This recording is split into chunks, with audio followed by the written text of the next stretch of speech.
Function എങ്ങനെ അലങ്കോലപ്പെട്ടതിന് എന്റെ അമ്മ കൂടി ഉത്തരവാദിയാണെന്ന് എങ്ങനെ എനിക്ക് തോന്നി. അതൊന്നുമല്ല, തലവേദനയായിരുന്നെന്ന് പറഞ്ഞ് അങ്കിൾ ഒഴിഞ്ഞു. എങ്കിലും ഞാൻ അദ്ദേഹത്തെ വിളിച്ച് മാപ്പ് പറഞ്ഞു. എനിക്ക് വാശിയായിരുന്നു എല്ലാവരോടും. പിന്നീട് വിളിച്ചപ്പോ പലപ്പോഴും അദ്ദേഹത്തെ ഫോണിൽ കിട്ടിയില്ല. എന്തിനാ ഇങ്ങനൊരു പുലിവാല് എന്നൊരു പക്ഷെ തോന്നിയിട്ടുണ്ടാവും. ഏതായാലും അകലാനുള്ള ഒരു അറ്റംപ്റ്റ് പോലെയാണ് എനിക്ക് തോന്നിയത്. അതെന്നെ വല്ലാതെ വേദനിപ്പിച്ചു. പുതുവർഷം വരികയായിരുന്നു.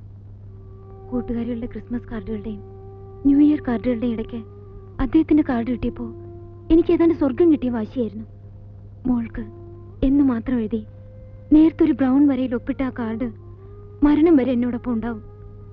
അത് കിട്ടിയപ്പോൾ ഞാൻ അദ്ദേഹത്തെ വിളിച്ചു പറഞ്ഞു, പുതുവർഷത്തെ ജനുവരി 1 ആദ്യം അവിടെ വന്ന് ഗിഫ്റ്റ് തരുന്നത് ഞാനായിരിക്കുമെന്ന്. അതുവരെ ആ കോട്ടേജ് പോയിട്ടില്ലേ? ഇല്ല, സ്ഥലമൊക്കെ എനിക്കറിയാമായിരുന്നു. എന്തോ വിളിച്ചില്ല, പോയുമില്ല. ഞാൻ അങ്ങോട്ട് ചെല്ലുമെന്ന് പറഞ്ഞപ്പോ ആദ്യം അദ്ദേഹം വിലക്കാൻ നോക്കി.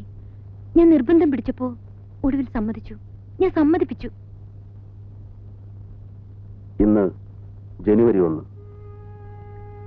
എല്ലാ തരക്കാരും എല്ലാ വേഷങ്ങളും കയറി ഇറങ്ങിപ്പോയ എന്റെ പൊളിഞ്ഞ വീട് ഇന്നവൾ വരുന്നു. എവിടെയെങ്കിലും ഉണ്ടെങ്കിൽ എന്നെങ്കിലും എന്റെ അടുത്ത് തന്നെ മടങ്ങി വരുമെന്ന് എനിക്കുറപ്പുണ്ടായിരുന്ന അവൾ.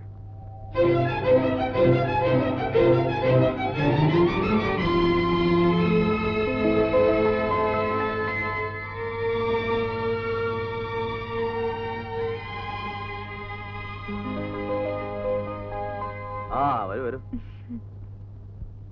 അപ്പോളേ ഇന്ന് ഉച്ചക്കൊരു കാലക്കാൻ ഊണ് റെഡിയാക്കണം. ഓ, പായസം, കോഴി ഒന്നും വേണ്ട, ഞാനിപ്പോ പോവും. ഇത് തന്നെ ഇപ്പൊ അമ്മ അറിഞ്ഞാൽ ആകെ പ്രശ്നമാവും. നോട്ട്സ് എഴുതി എടുക്കാനെന്നും പറഞ്ഞ് ലല്ലിയുമായിട്ടൊരു കോൺഫറൻസ് ഒക്കെ നടത്തിയിട്ടാ ഇപ്പൊ ഇവിടെ നിൽക്കുന്നത് തന്നെ. എവിടെ എനിക്ക് സമ്മാനം കൊണ്ടുവന്നു പറഞ്ഞിട്ട്? അമ്പലത്തിൽ നിന്ന് പൂജ കഴിപ്പിച്ച് വാങ്ങിച്ചതാ. കൊല്ലം മുഴുവൻ സന്തോഷം, സമൃദ്ധി, സമാധാനം, പിന്നെന്താ ക്രിയേഷന്റെ ആഹ്ലാദവും ആരോഗ്യവും കൊണ്ട് ജീവിതം നിറയെ സമ്പന്നത, സന്തുഷ്ടി.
കുട്ടിയുടെ അച്ഛൻ എങ്ങനെയാ മരിച്ചത്?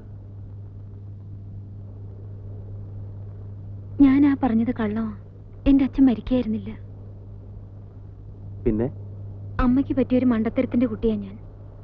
ആ മനുഷ്യനെ പറ്റി ഞാൻ എന്തെങ്കിലും ചോദിക്കുന്ന എന്നെ അമ്മയ്ക്ക് ദേഷ്യമാ. ഞങ്ങൾ രണ്ടുപേരെയും ഒരുപോലെ ചതിച്ചിട്ട് പോയ അയാളെ പറ്റി അറിയണമെന്ന് എനിക്ക് യാതൊരു താല്പര്യവുമില്ല. കുട്ടി അയാളെ കണ്ടിട്ടേ ഇല്ല? ഇല്ല, ഞാൻ ജനിക്കുമ്പോഴേക്ക് അവര് തമ്മിൽ തെറ്റിക്കഴിഞ്ഞിരുന്നു. ഞാൻ കൈക്കുഞ്ഞായിരുന്നപ്പോ എന്നെയും എടുത്ത് അമ്മ നൈജീരിയയിൽ ഒരു ജോലി വാങ്ങിപ്പോയി. എന്നെയും കൊണ്ട് ഈ നാട്ടിൽ ബന്ധുക്കളുടെയും പരിചയക്കാരുടെയും ഇടയിൽ നിൽക്കാനുള്ള ബുദ്ധിമുട്ടുകൊണ്ടാണെന്നാ അമ്മ പറഞ്ഞത്. എനിക്ക് 8 വയസ്സുള്ളപ്പോഴാ അമ്മ വീണ്ടും മടങ്ങിയെത്തിയത്. ഏറ്റവും അടുത്ത ഫ്രണ്ട്സിനോട് പോലും ഞാൻ പറഞ്ഞിരിക്കുന്നത് അച്ഛൻ മരിച്ചുപോയെന്നാ. അത് ഞാനും അമ്മയും തമ്മിലുള്ള ഒരു പ്രതിജ്ഞ. അങ്ങനെ പറയാവൂന്ന്. ആദ്യമാ ഒരാളിനോട്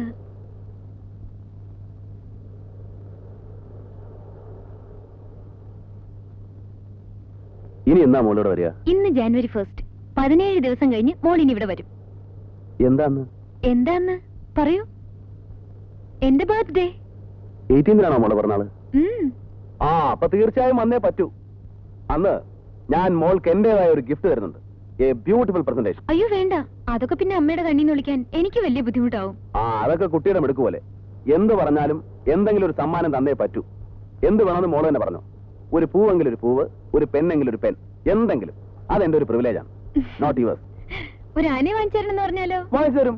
വലിയ മുട്ടനൊരു കൊമ്പനാന ഏർപ്പാടേട്ടെ. അയ്യോ വേണ്ട, ആനയ്ക്ക് ഓല അന്വേഷിച്ച് ഞാൻ അതിനും കൊണ്ട് ചുറ്റിപ്പോവും. ഇങ്ങനെ പറ, വേറെ എന്താ?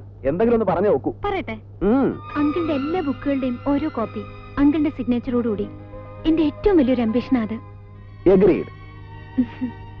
കിട്ടിയിരിക്കും. പോട്ടെ.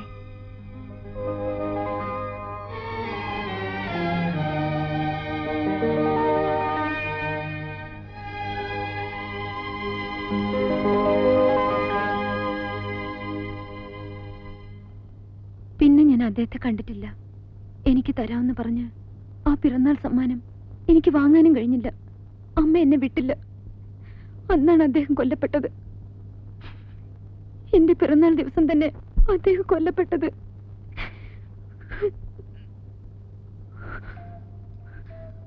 അന്ന് തൊട്ട് ഇവിടെ വന്ന് ഇതെല്ലാം പറയണമെന്ന് വിചാരിച്ചിരിക്കുകയായിരുന്നു. എന്തോ അതിനെനിക്ക് ധൈര്യം തോന്നിയില്ല. ഇന്നിപ്പോ സിസ്റ്റർ ആന്റി അറസ്റ്റ് ചെയ്തു എന്ന് കേട്ടപ്പോ സിസ്റ്റർ ആന്റി അദ്ദേഹം തമ്മിൽ ഒരു പരിചയമില്ലായിരുന്നു. എനിക്ക് ഷുവറായിട്ട് അറിയാവുന്നോണ്ടാ. സിസ്റ്റർ ആന്റി എനിക്ക് അത്രയ്ക്ക് ഇഷ്ടമാ. അവരത്രയ്ക്ക് പാവമാ.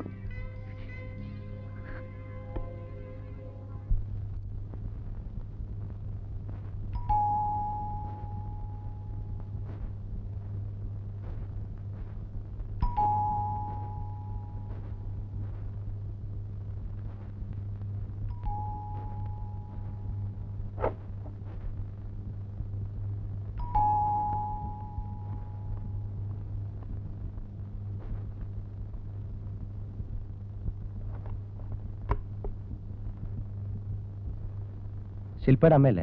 അതെ. ഞാൻ അനിലിന്റെ ബ്രദറാണ്, അച്യുതൻകുട്ടി. ഇരിക്കും. കുട്ടി പോയിരുന്നു പഠിക്കൂ.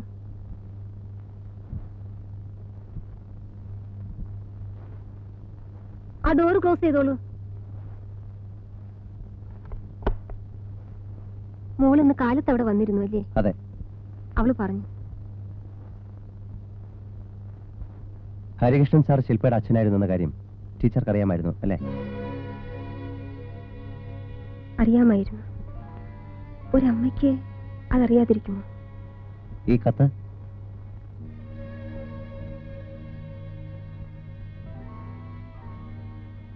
ഞാൻ എഴുതിയതാണ്. ഇത് എന്റേതാണ്. ഇത് അതും എന്റേതാണ്. ഇത് രണ്ടും കൊല നടന്ന മുറിയിൽ നിന്ന് കിട്ടിയതാണ്.